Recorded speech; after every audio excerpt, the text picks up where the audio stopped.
Hello, Abnormal Family. I wanted to drop another video for you on this Monday coming up. I wanted to thank everybody that showed up for the live, that supported my mom. We appreciated that so much, and she enjoyed doing that with you guys. Also, I wanted to remind you guys that if you want to help support Bringing Hunter Home, all the links are in the description. Thank you, and God bless you for all your help. Before I begin, I'd like to note this event happened just last week of writing this on August 2nd, 2019. I have no idea what we encountered, and I'm sharing not only to warn others, but also to get some information about what we might have seen. Feel free to judge for yourself, even give me pointers as to what you think this is. Without further ado, let's get started. I look forward to your guys' opinions. It was the morning of August 2nd. For 2 days now, me and my significant other, who we'll refer to as SO, had been camping far inland from Mueller State Park, a fair bit from Green Mountain Falls, right on the edge of Crystal Creek, located in central Colorado. It was a remote location which needed a good height to get to. We had our tent set up at the edge of the circular clearing in the woods, which had about a 10-meter diameter, with trees enclosing sides except for a small break where a path was. As I got out of the tent, SO was sitting there just outside, sniffing the air. She complained about the smelling of blood, and I took a big whiff. It was heavy ozone and overpoweringly coppery. Probably a prefix to a storm, I said. We thought nothing of it and began preparing our tent ration for breakfast. About 6 hours later in the afternoon, we decided we wanted to make a proper fire. Making sure our tent was sealed up, we opted to forage the woods for appropriate kindling, decently sized stones to reflect the heat. We only were about 45 meters from camp when odd things started happening.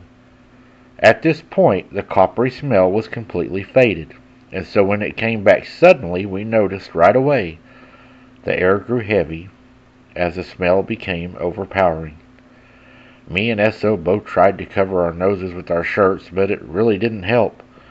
We continued collecting for the fire, fighting through the urge to gag on the smell. A few minutes later, we began to hear something. Maybe 10 meters away from us, there was rushing like an animal moving quickly, and also the strange noise. It sounded like someone or something jittering their voice while in mid-laugh. If you want a reference to search up, try Peter Griffin's laugh. Only it was monotone and a lot deeper. Almost distorted, like it was coming from a strained vocal cords. The animal was fast, and it seemed to be darting around in the undergrowth right beyond our eyesight. From the way the brush moved and the sound, it seemed large too. My SO was terrified, and so was I. Seriously afraid of potentially dangerous and weird-sounding animal, we began to walk away quickly, back to our camp, preparing to drop our stones and wood to run if necessary. The noise seemed to always stay close, but never close enough to see what was making it. As we got into the clearing, it seemed to stop altogether. We were both very shaken, but assumed it to be an animal we didn't have much experience with.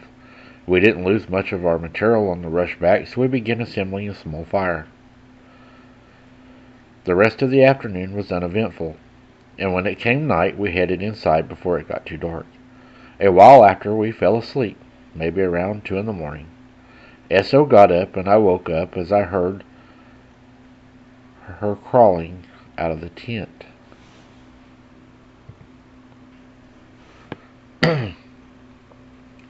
She started yelling, "Babe, come here. What are you doing?" This chilled me to the bone. As I was obviously right behind her in the tent, I turned my phone's flashlight on and called her name. And she turned around, and when she saw me, her face turned white. What? How? You're inside.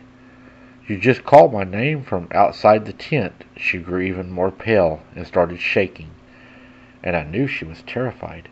I quickly squatted up and pulled her inside the tent. What are you talking about? I've been inside the whole time. No one's out there. She looked visibly stricken with fear. Harry, you're out there.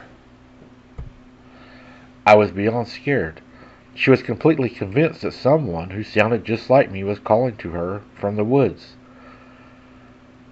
Despite being afraid, I knew I had to appear confident, so I didn't heighten my partner's now extreme anxiety.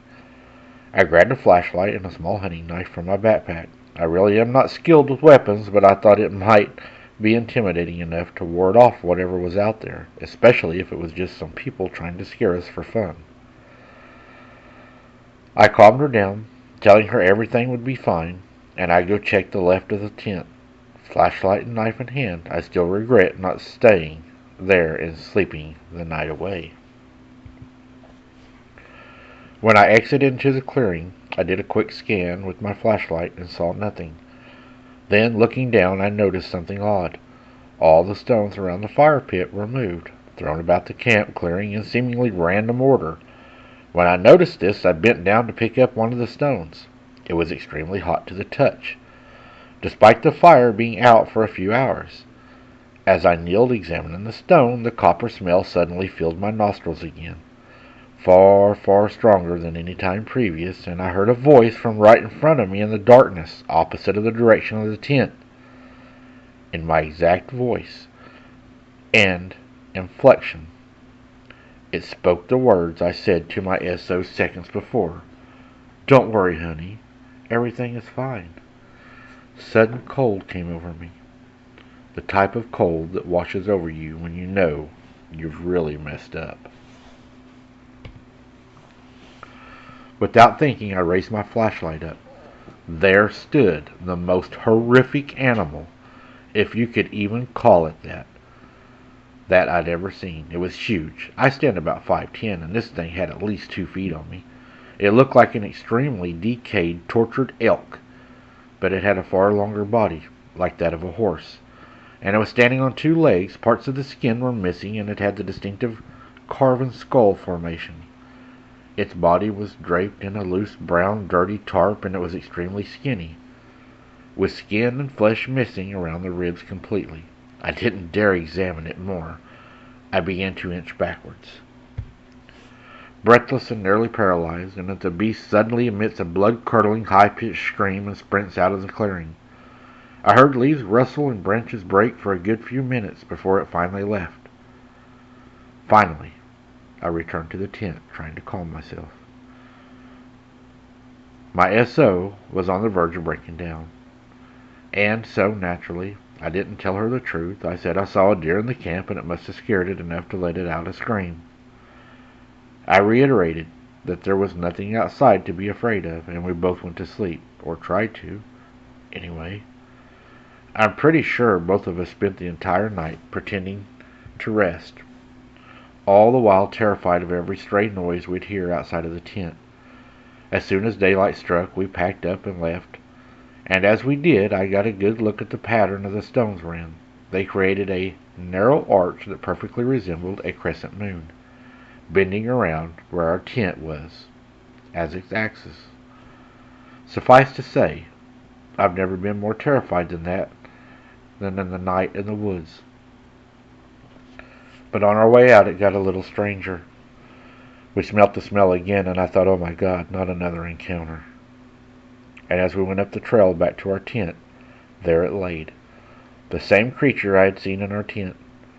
It was now laying at the side of the trail, full of maggots, decayed and dead.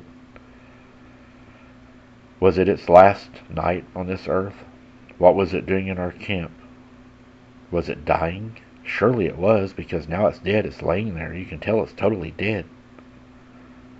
I don't understand what happened. If anybody has any opinions, please let me know, as I'll be watching for this to drop. Thank you so much. Guys, I don't even know what to say about that.